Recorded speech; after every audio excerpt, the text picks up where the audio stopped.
Hello students, welcome to RNM academy channel. Students, आज का topic बहुत ही छोटा है लेकिन एग्जामिनेशन के लिए बहुत ही इंपॉर्टेंट है। और ये टॉपिक है difference between centrifugal pump and reciprocating pump. We have to do the comparison between this two pumps, centrifugal pump and reciprocating pump. तो चलिए एक एक पॉइंट समझते हैं, दोनों पंप के बीच का डिफरेंस। सबसे पहला पॉइंट है सेंट्रीफ्यूगल पंप के बारे में।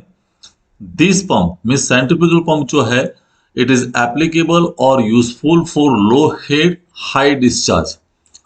जहां भी जो हेड डेवलपमेंट होता है वो हेड कम चाहिए लेकिन क्वांटिटी ज्यादा चाहिए फ्लूइड की, हाई डिस्चार्ज, तो सेंट्रीफ्यूगल पंप सुटेबल है।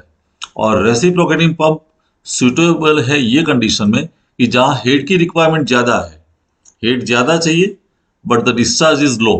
क्योंकि डिस्चार्ज बहुत मीन्स क्वांटिटी जो होती है वाटर की या क्वांटिटी ऑफ द फ्लूइड वो बहुत ही कम निकलती है, तो लो डिस्चार्ज और हाई हेड के लिए रेसिप्रोकेटिंग पंप सुटेबल है। हाई डिस्चार्ज और लो हेड के लिए सेंट्रीफ्यूगल पंप सुटेबल है। दूसरा पॉइंट, सेंट्रीफ्यूगल पंप में जो डिस्चार्ज होता है फ्लूइड का वो स्मूथ और कंटिन्यूअस है। फ्लूइड जो भी बाहर निकलता है उसका फ्लो है वो स्मूथ है, कंटिन्यूअस है।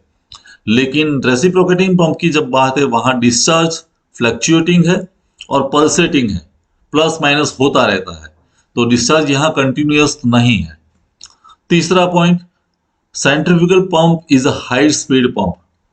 उसकी speed compare to the reciprocating pump बहुत ही ज्यादा है और इसी वजह से हम ये पंप को डायरेक्टली इलेक्ट्रिकल मोटर के साथ कनेक्ट कर सकते हैं क्योंकि वो हाई स्पीड से चल सकता है। कैविटेशन और सेपरेशन का मामला भी बहुत कम होता है। जबकि रेसिप्रोकेटिंग पंप जो है वो लो स्पीड पंप है, क्योंकि whether it is a single acting और डबल एक्टिंग, लेकिन उसकी जो स्पीड है पिस्टन रेसिप्रोकेटिंग की वो बहुत ही कम है, तो लो स्पीड पंप है ये। चौथा point, this pump is suitable for high viscous fluid. Centrifugal pump का मेन यूज है हाई विस्कस फ्लूइड को हैंडल करने का। मीन्स जहां विस्कोसिटी ज्यादा है, लाइक कैस्टर ऑयल, तो वैसे इस पंप इस उसी प्रकार के फ्लूइड के लिए सेंट्रीफ्यूगल पंप सुटेबल है। जबकि लो विस्कस फ्लूइड है, मेनली वाटर, तो वाटर के लिए रेसिप्रोकेटिंग पंप सुटेबल है। ये चौथा पॉइंट है आपका। फिफ्थ पॉइंट, फ्लूइड जो फ्लो हो रहा है पंप में उसकी जो एक्शन है वो डायनेमिक एक्शन है और उसकी वजह से हेड बढ़ता है या हेड मिलता है हमें। तो यहाँ जो फ्लूइड की एक्शन है वो डायनेमिक है। वो हमने देखा कि एनर्जी कन्वर्जन होता है और एनर्जी की कन्वर्जन की वजह से हमें प्रेशर एनर्जी मिलती है। रेसिप्रोकेटिंग पंप में फ्लूइड की एक्शन है पॉजिटिव डिस्प्लेसमेंट। तो पॉजिटिव डिस्प्लेसमेंट की वजह से ग्रेजुअली डिस्प्लेस होता रहता है फ्लूइड और हमें वो पॉजिटिव डिस्प्लेसमेंट मिलता है, उसकी वजह से लिफ्ट मिलती है। तो रेसिप्रोकेटिंग पंप वो पॉजिटिव डिस्प्लेसमेंट पंप है। सिक्स्थ पॉइंट जो है, torque on the shaft is uniform.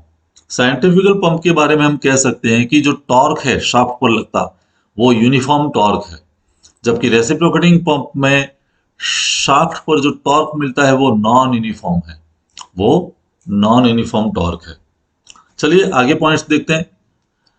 Efficiency की जब बात है साइंटिफिकल पंप में, तो उसकी एफिशिएंसी हाई होती है जब हम लो हेड पर काम करते हैं और हाई हेड पर पंप को चलाते हैं तो उसकी एफिशिएंसी लो मिलती है। तो लो के लिए हाई है, हाई के लिए लो है, वैसे याद रखना है। अगर आपका लो हेड है तो एफिशिएंसी बहुत अच्छी मिलेगी। हेड जैसे इंक्रीज करेंगे एफिशिएंसी में कटौती आएगी या ऐसी एफिशिएंसी डाउन होगी। रेसिप्रोकेटिंग पंप में एफिशिएंसी में ये इक्वेशन सही नहीं है। लो हेड के लिए लो एफिशिएंसी है, हाई हेड के लिए हाई एफिशिएंसी है। क्योंकि हमें पता है कि रेसिप्रोकेटिंग पंप में हेड ज्यादा मिलता है, हाई प्रेशर ज्यादा मिलता है, तो हाई हेड के लिए it is more efficient compare to the low head. Eighth point है, no air vessel is required in centrifugal pump. हमें पता है कि एयर विसल की जरूरत नहीं है क्योंकि वाइब्रेशंस या फ्लो स्मूथ ऑटोमेटिकली है, फ्लो स्मूथ करने की जरूरत ही नहीं है।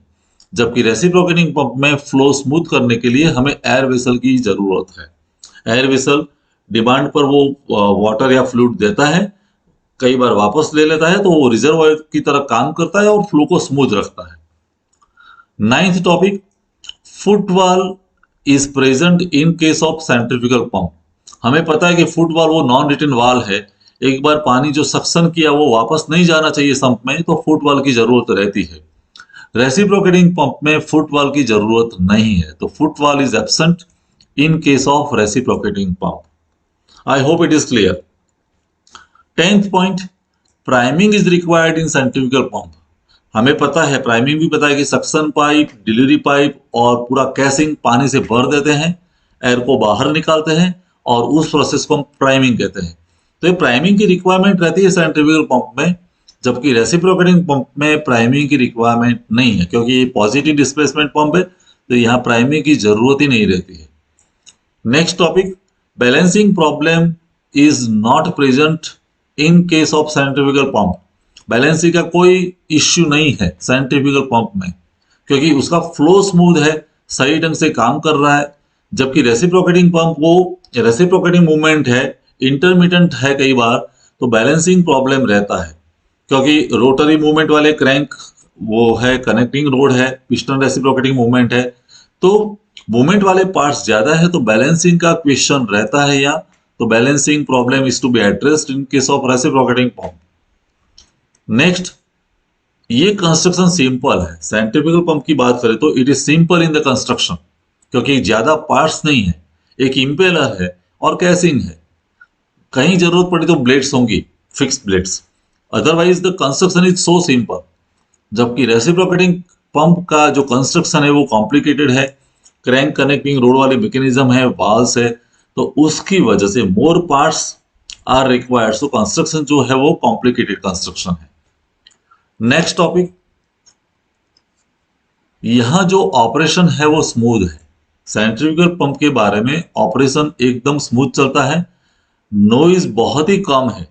जब ऑपरेशन चलता है, मीन्स पंप चलता है, तो वो उसका जो साउंड है वो नॉइज लेवल बहुत ही कम है। रेसिप्रोकेटिंग पंप में नॉइज लेवल ज्यादा है और ऑपरेशन कंप्लीटली हमें नॉइजी लगता है। So it is not a smooth operation, it is a noisy operation. Dirty water can be handled in centrifugal pump. अगर पानी थोड़ा सा गंदा है तो भी चल सकता है सेंट्रीफ्यूगल पंप में, but dirty water is not required और it can not be handled by reciprocating pump. तो डर्टी वाटर नहीं होना चाहिए, प्योर वाटर होना चाहिए। नेक्स्ट है, और इस नेक्स्ट है compact and less space. Centrifugal pump का जो यूनिट देखो वो बहुत ही कॉम्पैक्ट है और उसकी वजह से उसको जो स्पेस रिक्वायरमेंट चाहिए फाउंडेशन के लिए वो बहुत ही कम है। रेसिप्रोकेटिंग पंप कॉम्पैक्ट नहीं है, ज्यादा स्पेस चाहिए। अगर सेम हेड जो सेंट्रीफ्यूगल पंप प्रोड्यूस कर रहा है उतना ही हेड हमें प्रोड्यूस करना है रेसिप्रोकेटिंग पंप में, तो 5 to 8 times space is required. ज्यादा स्पेस चाहिए, कहने का मतलब उसको इंस्टॉल करने के लिए more space is needed. Centrifugal pump का वेट बहुत ही कम है कंपेयर टू रेसिप्रोकेटिंग पंप, और उसके लिए उसका फाउंडेशन सिंपल होगा तो भी चलेगा, सिंपल फाउंडेशन इज रिक्वायर्ड।